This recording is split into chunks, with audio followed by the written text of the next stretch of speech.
रामपुर गांव पहाड़ों की गोद में बसा एक ऐसा गांव था जहां सर्दी सिर्फ मौसम नहीं थी, वह लोगों की जिंदगी का हिस्सा थी। यहाँ ठंड सिर्फ शरीर को नहीं, दिलों को भी जकड़ लेती थी। दिसंबर आते ही सूरज जैसे डर कर देर से निकलता और जल्दी छिप जाता। शाम होते ही गांव की गलियों में सन्नाटा पसर जाता और लकड़ी जलने की गंध हवा में तैरने लगती।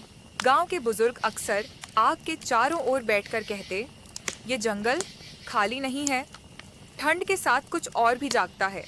लेकिन कोई खुलकर कुछ नहीं बोलता था। इसी गांव में रहता था राजू। उम्र सिर्फ 18 साल, लेकिन आंखों में ऐसा ठहराव जैसे जिंदगी ने बहुत पहले ही उसे बड़ा बना दिया हो। पतला शरीर, सांवला चेहरा और हमेशा कुछ सोचती हुई आंखें।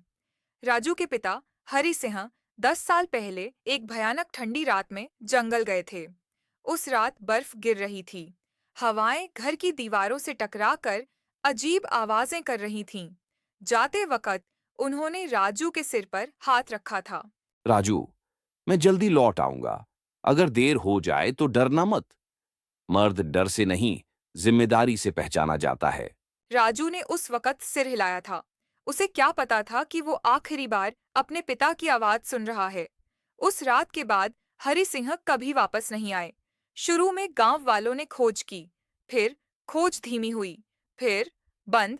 कुछ लोग कहते थे जंगल ले गया, कुछ फुसफुसाते उस कुएं के पास गए होंगे, लेकिन कोई साफ जवाब नहीं था। राजू की माँ उस सदमे को सह नहीं पाई। कुछ ही सालों में वह भी इस दुनिया से चली गईं। तब राजू सिर्फ 10 साल का था। उसी दिन सरपंच ने उसे अपने घर ले आया। जब तक मैं जिंदा हूं ये बच्चा अकेला नहीं रहेगा। हाँ, और आज से तू हमारा बेटा है। लेकिन अपनापन मिलने के बावजूद राजू के भीतर एक सवाल हमेशा जिंदा रहा। मेरे पिता के साथ आखिर हुआ क्या? समय बीतता गया। राजू बड़ा हो गया। अब वह नहीं चाहता था कि कोई उसे बोझ समझे। एक सुबह, जब पूरा गांव कोहरे में डूबा हुआ था, राजू ने कुल्हाड़ी उठाई।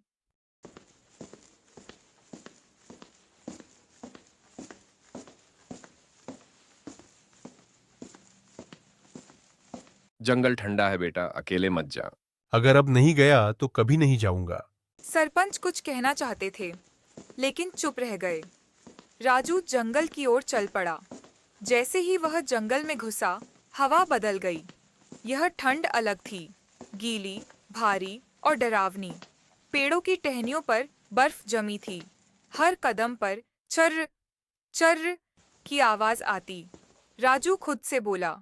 डरना नहीं है, बस लकड़ी काटनी है। तभी एक आवाज आई। राजू। आवाज बहुत हल्की थी, लेकिन साफ। राजू रुक गया।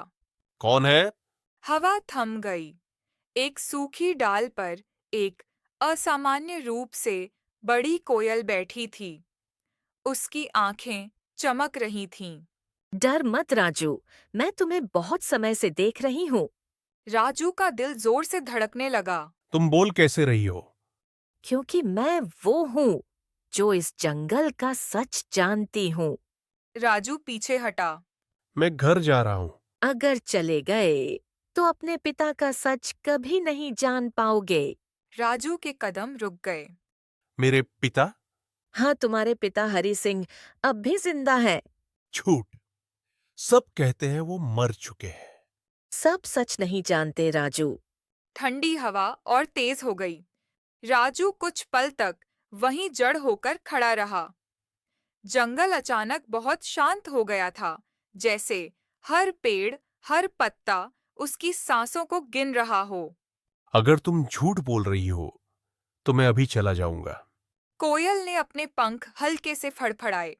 उसकी आवाज अब पहले से ज्यादा गहरी और गंभीर थी। अगर मैं झूठ बोल रही होती तो तुम्हारे पिता का नाम कैसे जानती? राजू की उंगलियां कुल्हाड़ी के हथे पर कस गईं। तुम उन्हें जानती कैसे हो? कोयल ने आसमान की तरफ देखा, जहां से हल्की बर्फ गिरने लगी थी। क्योंकि वो आखिरी इंसान थे जिन्होंने मुझे इंसान की तरह देखा था। राजू के मन में डर और उत्सुकता आपस में लड़ रहे थे। तुम हो कौन? कोयल कुछ देर चुप रही, फिर बोली, मैं एक समय में एक इंसान थी, एक औरत जिसे लालच और बदले ने इस जंगल से बांध दिया। राजू का माथा ठंड से नहीं, डर से सिहर गया। और मेरे पिताजी कहाँ है? हाँ, लेकिन कैद है। कोयल ने उड़कर इशारा किया। मेरे पीछे पीछे आओ। राजू के दिमाग कह रहा था, मत जा, लेकिन दिमाग से ज्यादा तेज दिल धड़क रहा था। वह उसके पीछे चल पड़ा। कुछ दूर चलने के बाद जंगल के बीच एक पत्थरों से ढकी गुफा दिखाई दी। अंदर बर्फ जमी थी और हवा और भी ठंडी।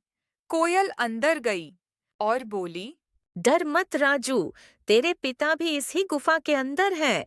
राजू ने जब इतनी बात सुनी तो उसकी खुशी का ठिकाना नहीं रहा। वो उन पत्थरों को हटाने लगा। कुछ देर के बाद जब सब पत्थर हट गए तो राजू उस गुफा के अंदर दाखिल हुआ। कुछ अंदर जाकर उसने अपने पिताजी को देखा, जो 10 सालों से वहां अंदर कैद थे।